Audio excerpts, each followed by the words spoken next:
ప్రభుత్వం ఇవాళ రేవంత్ రెడ్డి పాలన చూస్తుంటే ఆర్టీసీని అమ్మకదొబ్బెట్టట్టున్నాడు. ఆర్టీసీని ప్రైవేటీకరణ చేసే కుట్ర కనబడతా ఉంది.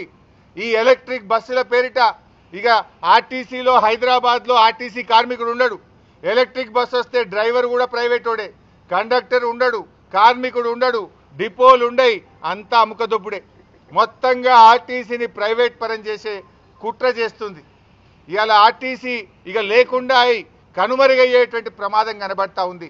హైదరాబాద్లో ఇలా కమిషన్ల కోసం బడా బడా కాంట్రాక్టర్లకు ఎలక్ట్రిక్ బస్సుల కాంట్రాక్టులు కట్టబెట్టడం కోసం ఈ కుట్రకు నువ్వు తెరలేపినవు. దానికి అందమైన ముసుగు పెడుతున్నావు ఎలక్ట్రిక్ బస్సులని. దాని వెనుక పెద్ద ఎత్తున అవినీతి జరుగుతూ ఉంది. బడా కాంట్రాక్టర్లకు ఎలక్ట్రిక్ బస్సులు కట్టబెట్టే కుట్ర జరుగుతూ ఉంది. ఇవాళ దాంట్లో భాగంగానే ఏం చేస్తుండు, ఎట్లా ఎలక్ట్రిక్ బస్సులే ఆర్టీసీ బస్సులు ఉండేవి కనుక ఉప్పల్ మియాపూర్లో ఉండేటువంటి వర్క్షాప్లని ఇలా అమ్మేస్తుండ్రు రేవంత్ రెడ్డి. ఎన్నో ఏండ్ల చరిత్ర ఉన్న మియాపూర్ వర్క్షాప్, ఉప్పల్ వర్క్షాప్ రెండింటిని అమ్మకానికి పెట్టిండి ఇలా రేవంత్ రెడ్డి గారు.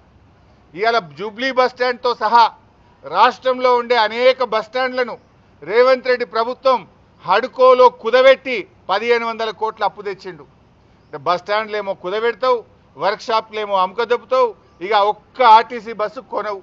ఉన్న బస్సులన్నీ ప్రైవేట్ కాంట్రాక్టర్లకు ఇచ్చి కిలోమీటర్కు 59 రూపాయలు కట్టబెట్టే కుట్ర చేస్తూ ఉన్నావు నువ్వు.